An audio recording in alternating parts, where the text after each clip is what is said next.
Pernahkah kau ke toko buku, perpustakaan, atau taman bacaan? Tidakkah kau merasa istimewa ketika berada di dalamnya? Di sekelilingmu ada berbagai toko dari dunia nyata dan dunia khayal, tempat yang pernah kau kunjungi dan yang belum, informasi dan cerita dari masa lalu, masa kini, dan masa depan. Semua berpadu, semua berada dalam genggamanmu. Saat berada di antara buku, tidakkah kau merasa menjadi raja dan ratu? Ruang waktu seolah menyatu tanpa batas. Kau bisa terbang melintasi sekat negara, dan melewati berbagai zaman. Kau bisa menyelam ke dalam samudra, melayang di angkasa, bercanda dengan aneka satwa, dan berkelana di tengah padatnya kota, juga di rimba raya. Kau tahu, buku adalah jendela dunia, kunci pengetahuan dan pintu wawasan. Muhammad Hatta, sang proklamator, berkata, "Aku rela di penjara asalkan bersama buku, karena dengan buku aku bebas. Melalui buku, manusia terbebas dari ketidaktahuan." Tempat-tempat yang dipenuhi buku adalah harapan berkembangnya pengetahuan dan wawasan. Apa jadinya jika kota tanpa buku? Pantaskah dia disebut kota?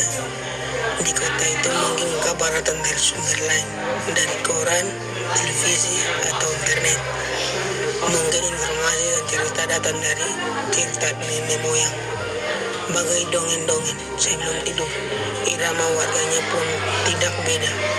Bangun pagi, bertebaran di muka bumi untuk berbagi keperluan, untuk kembali pulang siang atau sore harinya. Setelah itu mereka berangkat tidur dan memulai lagi hari berikutnya.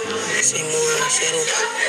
Di kota itu mungkin ada bangunan bernama perpustakaan. Di dalamnya, buku-buku berderet dalam rak yang tak terjamah.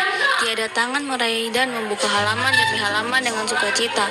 Mungkin juga ada tumpukan buku di sudut-sudut sekolah yang sepi dan berdebu. Jarang dikunjungi, jarang dibaca. Buku-buku di sana terongok tanpa nyawa. Bagaimana dengan kotamu? Mungkin kau tinggal di tengah kota yang megah, atau di gang sempit, di desa terpencil, di sisir pesisir, atau di kaki gunung. Adakah perpustakaan, taman bacaan, atau toko di dekat rumahmu? Jika ada, apakah tempat itu menjadi wadah berkumpulnya anak-anak dan warga, menjadi pusat berkembangnya wawasan dan pengetahuan, atau hanya menjadi pajangan? Maka kau menjadi orang yang menghidupkannya. Kau bisa mengunjunginya dan mengajak teman-teman membaca dan berbagi cerita di sana. Jadikan tempat itu sumber kegembiraan dan pengetahuan. Jika tempat itu belum ada, maukah kau menjadi orang yang mulai menghadirkannya? Kau bisa memulainya dari sebuah sudut di teras rumahmu. Ajak teman-temanmu memulai langkah baru. Jangan biarkan waktu berlalu tanpa buku. Siapapun dirimu, bersahabatlah dengan buku. Dia akan menjadi teman setiamu sepanjang waktu.